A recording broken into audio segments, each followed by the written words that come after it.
Welcome to There's a Method to the Madness. My name is Rob Maxwell. I'm an exercise physiologist and personal trainer.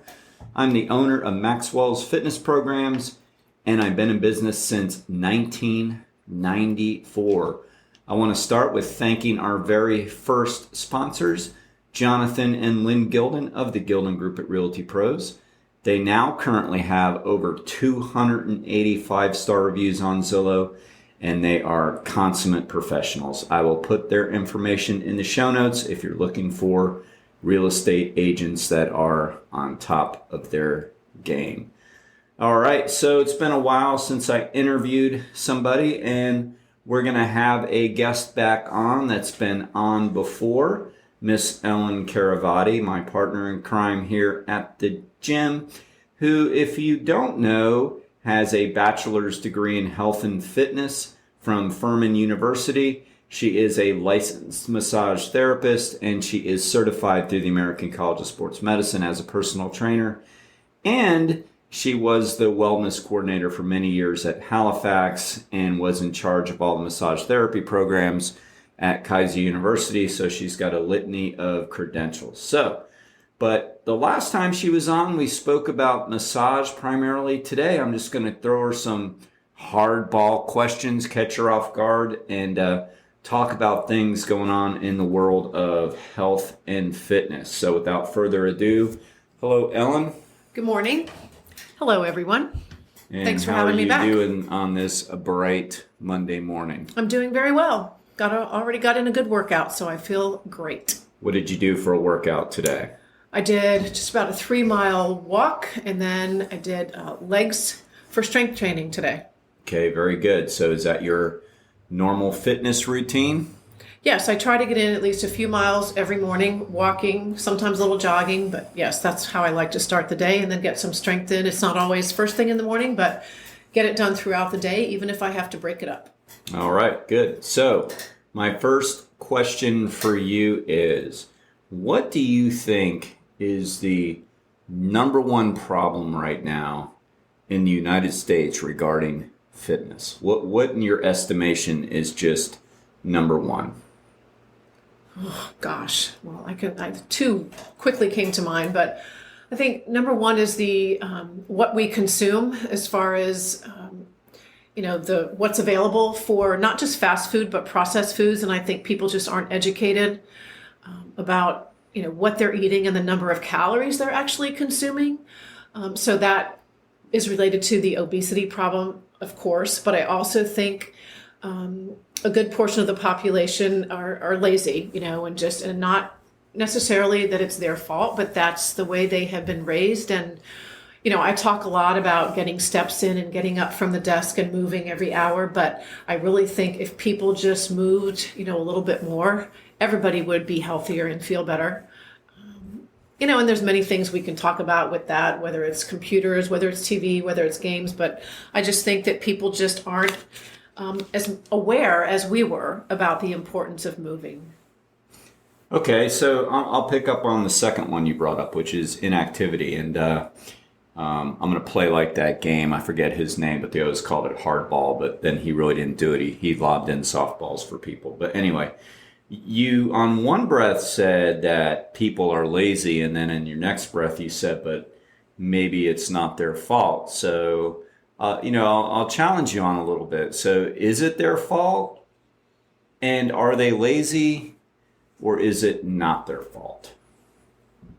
Well, I think it depends on the age of the person, but, in one of my, I think, some of you know, many of you probably know, and I'm a big proponent of activity in the schools, and I think that is one thing that has really, impacted our, the different generations. So I don't think that everybody is lazy, but I do think that, so let me just backtrack a second, but I think not everybody has been raised with, getting some sort of physical activity every day like we were.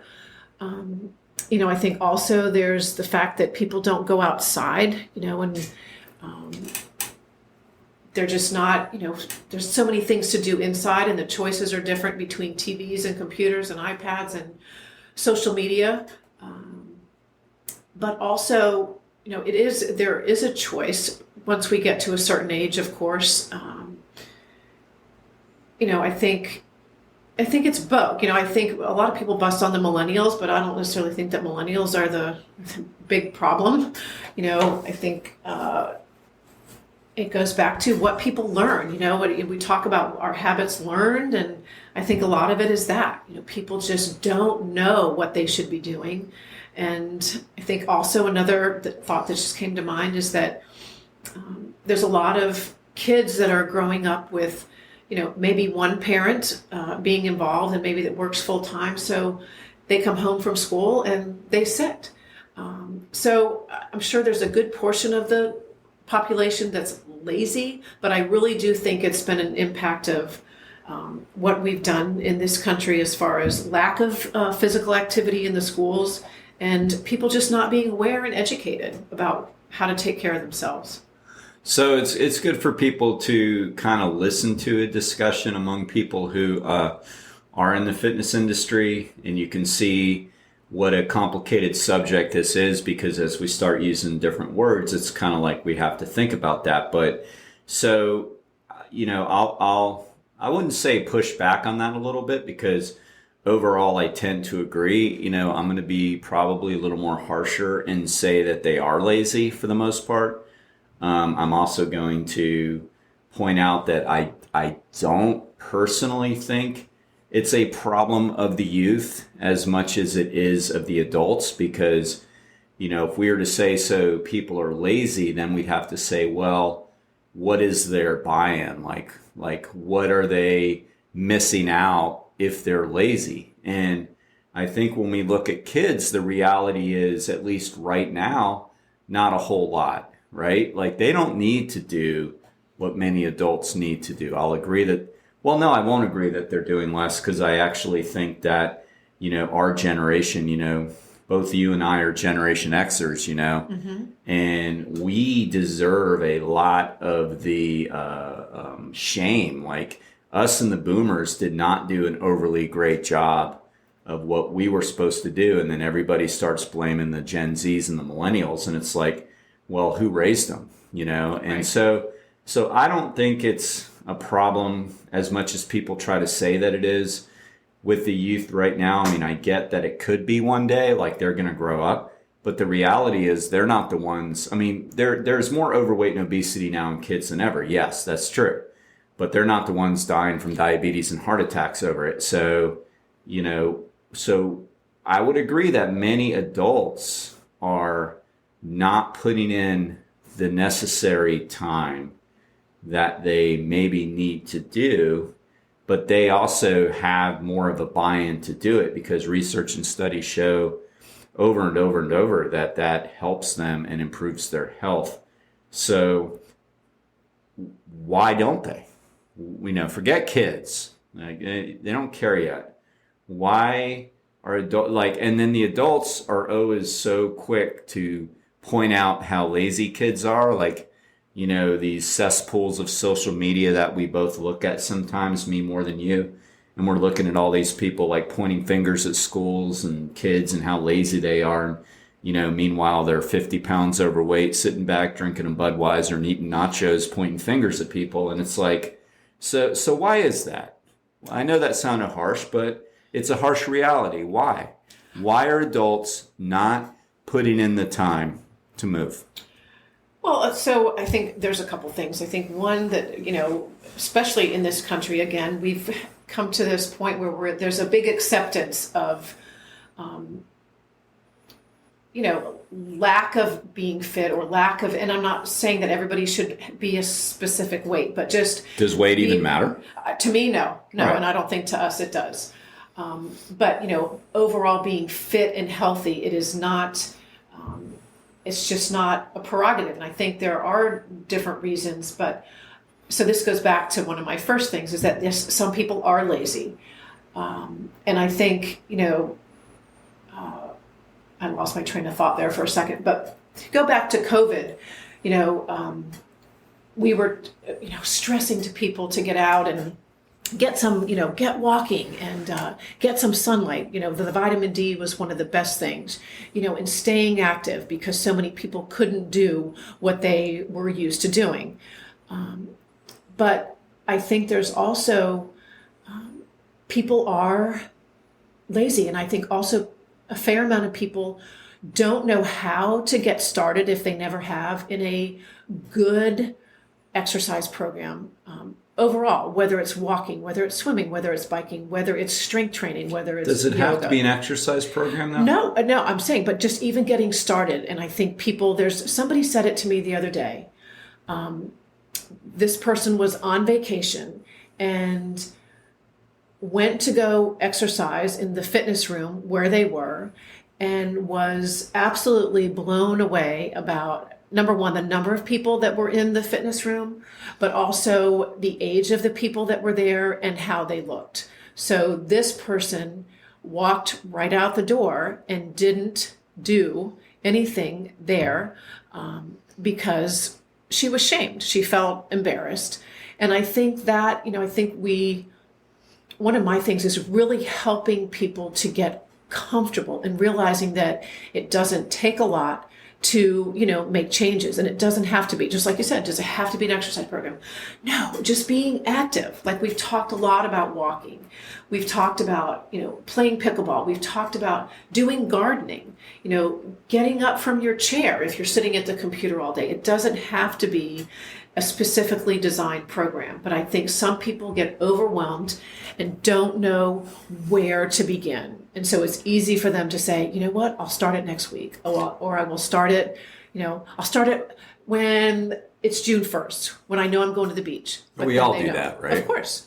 So as you were talking, I had a thought. Let me get your thoughts on this. You were talking about COVID and, what people should have done during COVID, And so what about role models, though? Like maybe that's one of the big problems we're all experiencing. I can think of two examples of that, and then I'll get your thoughts on that. Number one was during the COVID thing, when they said they didn't want people out doing certain things. If I remember correctly, I don't want to say this falsely, but I have a feeling I'm correct, and I'm just going to say it. And if he listens and wants to correct me, he absolutely can. But I remember Sheriff Chitwood coming out and making a statement like he's not going to arrest people outside for jogging. He was like, no, I'm not going to do it. Like he made it pretty clear that he thought that was a silly idea. And then we look at him and I see him at least once a week, if not twice a week, riding his bicycle on the trail. And he's in great shape if you guys don't know him. I mean, he's a little beat up with his joints because he's been a very active person his entire life. But other than that, he's in phenomenal condition. So, like, he's a role model. Like, he's going to say, get outside because he does it himself. Mm-hmm. And then I can think of another example where it just happened this morning where we asked one of our young clients about West Point because he goes there. And I asked him if he had ever met General Mattis. And I don't think he really knew. Maybe he's too young. But like everybody that knows anything about General Mattis knows that he was a disciple of exercise and remained in phenomenal condition. And I guess according to this young guy, I won't say his name just in case he gets in trouble, but apparently the person who is now in charge of the military who's taken Mattis's place is, in his words, a fat slob. Again, I won't say his name because he probably wouldn't, like that very much, but I mean, if you're in charge of the U.S. military, the Army, I mean, should your soldiers, your captains, your privates, anybody in the military think of you as a fat slob? And again, we don't fat shame here because right. I don't see obesity is a problem. Being overweight isn't necessarily a problem, meaning you can be fit and heavy at the same time. But when somebody says that, that's indicative of a person who is grossly out of shape and known to be. So maybe part of our problems is, what about our role models? Again, everybody is blaming kids, and it just really pisses me off because, like, I have a daughter who's 20, so maybe I'm being a bit of a homer here because her generation is the Gen Zs. And I'm looking, and she, does her treadmill, and she eats properly. She's not an exercise freak by any means, which I actually think is good. And her and her friends all seem to be in good shape and at least healthy shape, whatever. But all these role models we look out there, there's no buy-in in exercise hardly with any of them. I mean, now Zuckerberg of Facebook is supposedly a fitness nut, which is great in a sense. But when we look around at a lot of our politicians and a lot of our corporate leaders, I mean, what do you think? I mean, maybe part of the problem is there's not enough of a message saying this helps me in my life. Because again, it's not about being obese necessarily. It's that obesity leads to other things. That's the problem. I mean, it's not necessarily about how you look all the time, but like we worked with a young man today who's been, rehabbing some knees and like he feels awful that his joints aren't cooperating with him, now, and he's doing something about it, which is great. But I mean, that's what it's about. I mean, do we want to hit 60 and not be able to walk to the mailbox without assistance? And why aren't people getting that? That pisses me off. Why aren't they getting that when they're in their 40s, ordering Starbucks and pizza for the entire company, and then 10 years later they can't move? So what are your thoughts? Well, since it's very fresh in my mind, since we've seen a couple different things with Arnold Schwarzenegger in the past week, I'm going to use him as such an incredible person as a role model. He's 75 years old. And when I was a kid, we had something that was called the President's Council on Physical Fitness. And he reinvigorated that. Yes, he did. Exactly. And so I think, you make a great point. Who would be the role model? I don't know. Yeah, somebody like him, but we had that. And I don't think that we have at this point, like who's in charge of it now? I have no idea. Like we knew he was under the Bush administration, right? Under George not H.W. It was under George Walker. W. Yeah. So he appointed Arnold the leader of the President Council of Physical Fitness. So who is it now? I wouldn't even be able to tell you. That's a problem, right? Yes, absolutely. When we were kids, I think we knew who it was. I'd have to go back and but so there you go. Yes. So who are role models that we can look at? I mean, bodybuilders, unfortunately, today aren't like what Arnold was when, he admitted to doing steroids. He admitted to, those things. He's very, honest about those things. But I think today it's gotten even crazier with steroids, right? Yes. Definitely. Are these professional bodybuilders at the Olympia role models? No. Right. So I really, I think that's what people need, everybody needs. And I don't know where we find that other than, we look locally and we have people have had for years. And I think you're a great role model. And I think that's one of the things that sets us apart is that we really live and practice what we preach, but how do we pass it on? Yes, we can pass it on to our clients here, but how do we make an impact in a bigger community, expand it? And do you think drugs are the problem? Not recreational drugs. You mean like?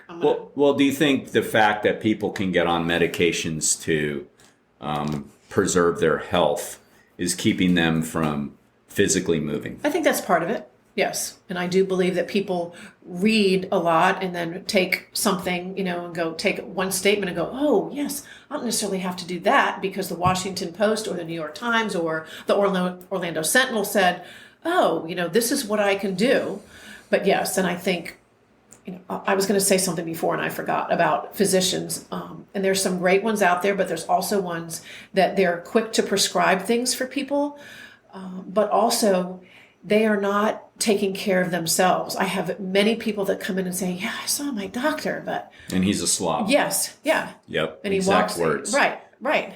I remember a client years ago, it's been a long time, but telling me their doctor smoked. Yes. And that their doctor had yellow fingers from, holding cigarettes. And it's like, that means you're really hooked. And then that, you bring up a great point. I think those, although, doctors' roles technically aren't supposed to be health maintenance, that from the early days on, but they are, there for that. And we have one now that comes to us who is who's recently dropped 30, 35 pounds. And even before she did, she still was a fitness role model. So, yes, and I'm not going to say her name. I've said it before, but I'm not going to say it on the podcast for what I'm about to say because I don't want to get her in trouble. But I know she was actually dinged by, the powers that be for trying to get people off of medication. Right. She wanted them off their blood pressure medications because they had gotten in better shape through walking. And they were like, no, keep them on, and I don't want to get into that because that's a whole hornet's nest with, right. The whole medical system. But, I don't know. So why can't it be both, right? Why can't that message be being taught to people? People need medication. I mean, I'm not against that. Of course they do. Why can't it be both though? Why can't they be told, take your blood pressure medication and walk 3 miles a day? I think it can be, but I think we have to have open-minded, people in the medical arena that are willing to do that. And I think like I said, there are some great ones, and the ones that are great, they pass the message on to their patients. The ones we know are great. Correct. Sure. We have another client who's a psychiatrist, and he literally, they both do actually, but they buy packs of 10 of my books at a time and give it to their patients for free because they want them to take their medication and to eat better and do everything they need to do. And they want them to exercise, right? Right. So, somehow or another, that's a message. Well, we got to start wrapping it up, but, we kind of went on a little bit of a rant here, which is good. So how would you leave our listeners with, something optimistic or positive about a solution here that we can maybe think about? Because I think what you're saying is our major problems are what we've talked about forever, which is obesity and inactivity. Mm-hmm. So what do you think? What can you tell people to maybe encourage them?